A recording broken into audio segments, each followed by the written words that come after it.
I never thought it would happen to me. Not because I believed I was invincible, but because I believed I was still needed. At 82, I walked into the nursing home with a cane in one hand and a heart full of noise, memories, regrets, unresolved love, forgotten dreams. And then silence. Not the kind of silence that soothes you like a warm night breeze.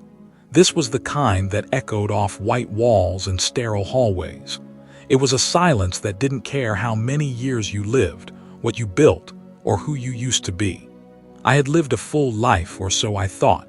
A family man, a teacher, a stubborn soul who always opened his own doors, made his own coffee, folded his own shirts. But on that day, someone else did all that for me. And it felt like the world had quietly informed me, "You're not in charge anymore." They smiled politely, the nurses. They meant well. But behind every gentle gesture was a reminder, you are here because you can no longer live alone. And that truth, though spoken in silence, was louder than any voice I'd heard in years. I remember the chair they gave me near the window. The view was nothing special, just an old tree that had probably watched more people come and go than I ever would. But I stared at it for hours that first week. I needed something, anything, that hadn't changed. That's when it hit me.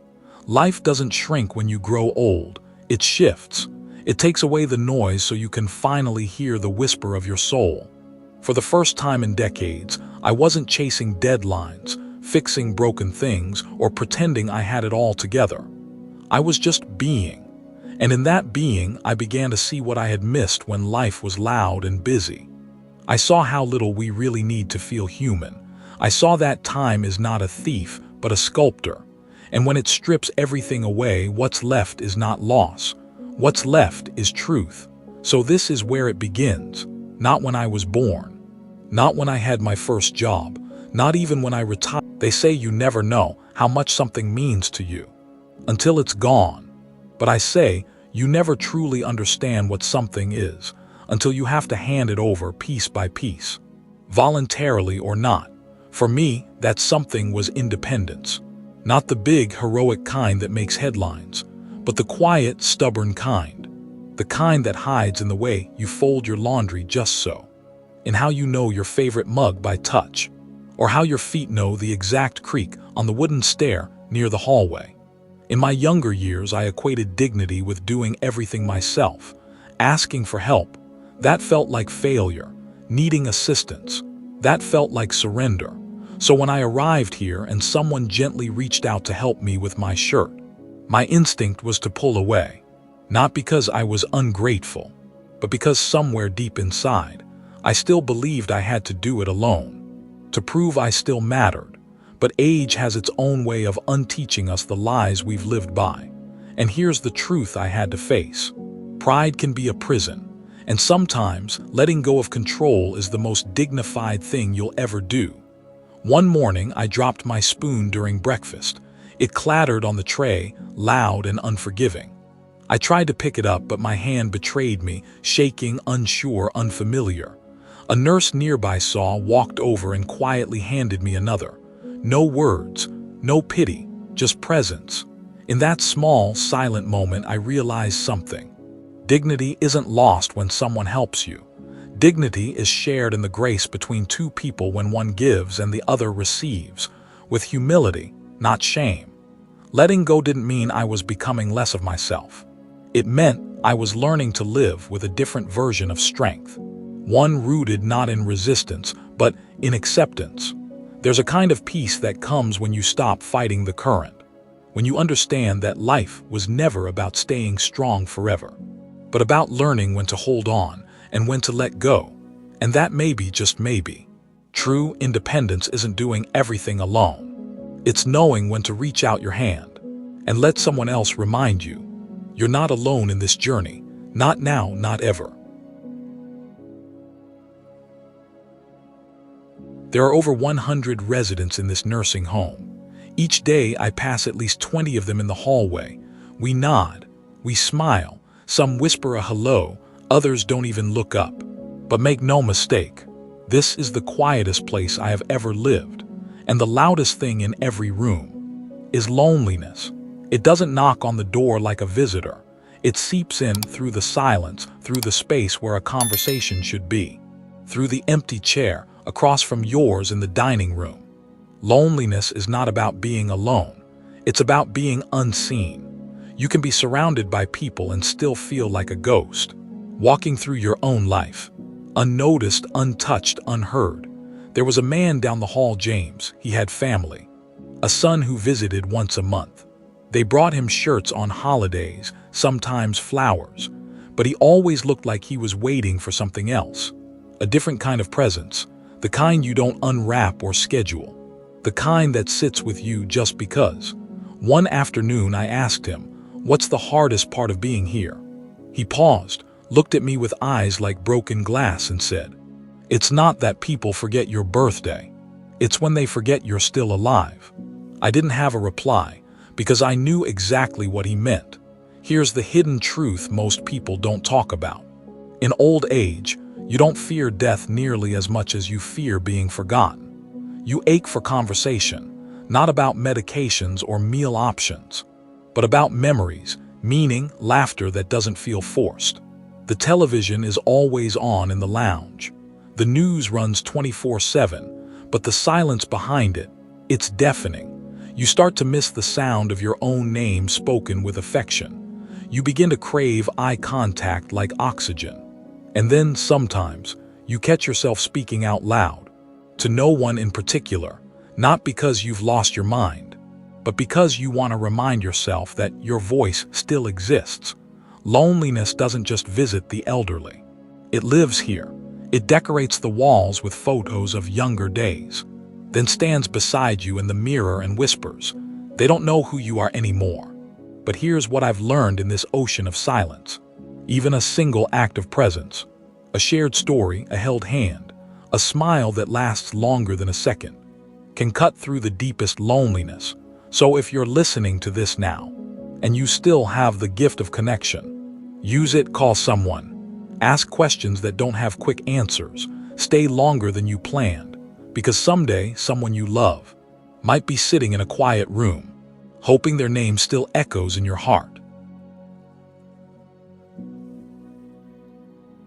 When you live in a nursing home, life slows down. Not like a pause, but more like a deep breath that never quite exhales. The days follow a rhythm. You wake up, you wash your face, you eat breakfast, often the same cereal in the same bowl at the same table. At first, I thought this routine would dull me, wear me down, drain the color from my days. But then something unexpected happened. I began to notice the space between the steps, the way the morning sun filtered through the curtains, casting soft gold on my blanket, the slight tremble in my hand as I buttoned my shirt. Not a weakness, but a reminder, I'm still here. The quiet nods exchanged with the staff, each one a silent prayer of gratitude, each moment an unspoken ritual. And suddenly, the mundane became sacred. You see, when everything fast and flashy is stripped away, you start to find meaning in what's left. And what's left is the small stuff, the way my spoon stirs the tea, the familiar weight of my slippers, the scent of lavender soap after a warm shower. These aren't just background details. They are anchors. They tether you to the present. It's funny. In youth, we chase excitement. We crave novelty, change, stimulation. We want the big moments to validate our existence. But in old age, you learn something deeper. It's not the spectacular that sustains us. It's the ordinary done with attention. I now fold my towel the same way every morning. It's not because I have to. It's because it gives my hands a purpose, my day a beginning, my soul a rhythm. These rituals, mundane as they may seem, become a kind of meditation. They whisper, you are still in charge of something, you are still shaping the day, you are still you. And in that there's dignity, there's peace, there's even joy. So if you ever find yourself tired of the repetition in your life, if the dishes or the laundry feel like meaningless loops, pause, breathe, notice, because maybe, just maybe, you're standing in the middle of a sacred act disguised as a chore. People say the past is behind us, that it fades with time, that it lives only in dusty photo albums or forgotten drawers. but they've never been old. Not really. Because when you age, the past doesn't fade. It awakens, louder, closer, almost tangible. I remember sitting on the patio one morning. Just me, a warm blanket, and a breeze that smelled like 1956. I could swear I heard my mother humming in the kitchen. I could feel the weight of my father's hands on my shoulders again, steady, certain. I wasn't remembering them. I was with them. You see, time bends differently when you're in your 80s. Memories don't drift behind you. They circle you, like spirits that never left. A perfume sent in the hallway will break you. A voice tone from a nurse will stop your heart. Because it sounds just like the friend you lost in '72. You don't just revisit moments. You relive them. The laughter from a summer that never ended. The touch of a lover long buried. The child you held who now holds children of their own. And sometimes, the memories come uninvited. Not the warm ones, but the sharp ones. The words you shouldn't have said. The face you didn't kiss goodbye. The pain you thought you buried. In old age, there are fewer distractions. Less noise to keep the past at bay. And so it rises. But here's the secret. The past is not here to haunt you. It's here to finish its sentence. You begin to see what you missed. The meaning in small things. A crooked smile, an ordinary Tuesday, the way someone said your name. You realize nothing was small. Everything mattered, even the heartbreak, especially the heartbreak. And slowly a peace grows inside you. Not because life was perfect, but because it was real, because you lived, because you remember. So no, the past is not gone. It becomes louder because it still has something to say. And in your quiet moments, when you stop trying to outrun time, you might finally hear it. You were loved, you made mistakes, you mattered, and you still do. After everything else falls away, after the job titles fade, the savings are spent, the strength in your legs disappears, and the mirror stops pretending, there's only one thing left worth carrying, and it's not pride, not regret, not even memory, it's love, not the kind they write in novels. Not the grand, cinematic kind that burns hot and fizzles fast. I'm talking about the quiet kind. The kind that whispers, not shouts. The kind that waits. The kind that stays. In a nursing home, you see what endures. No one comes to brag about their stock portfolio. No one talks about their awards, their cars, or how many people once followed them. All that noise disappears like smoke in wind. What remains is who showed up, who held your hand, who called even when the conversation grew silent, who remembered your coffee just how you like it, who loved you when you had nothing to offer in return. Love becomes the final currency, the only one that retains value, the only one that earns interest when everything else declines. I once saw a woman here, barely able to speak, barely able to move. Every morning, her husband of 56 years would come and place her favorite shawl on her shoulders. He'd read to her, brush her hair, hold her hand in the sunlight as if time had never touched them. And one day, I asked him, "Why do you still come every day when she doesn't even recognize you?" He smiled gently and said, "Because I still recognize her." That moment stayed with me. Because in a world obsessed with productivity, performance, and prestige, we forget the simple truth. We are not remembered for what we built. We are remembered for how we made people feel. And in the final season of life, when everything else is stripped away, the heart still knows what matters. It's not too late, you know. Not too late to call someone. Not too late to forgive. Not too late to sit quietly beside someone and just be there. Love is never wasted. It does not expire. It does not age. It does not leave with the body. It's the only thing that follows us all the way home. So if you're at 82 years old, I've learned many things. Some joyful, some painful, all invaluable. But if there's one truth I hold closest to my heart now, it's that understanding life isn't about how long you've lived, but how deeply you've seen it. I spent decades rushing, chasing success, chasing approval, chasing moments that slipped like sand. I thought I needed to conquer the world, to leave a mark so bright it could never be forgotten. But life in its quiet final chapters taught me otherwise. It's not about conquering. It's about being present, being kind, being patient with yourself and others. It's about embracing the silence between breaths, the sacred rituals of small moments, the gentle echoes of memories, and above all, the lasting currency of love.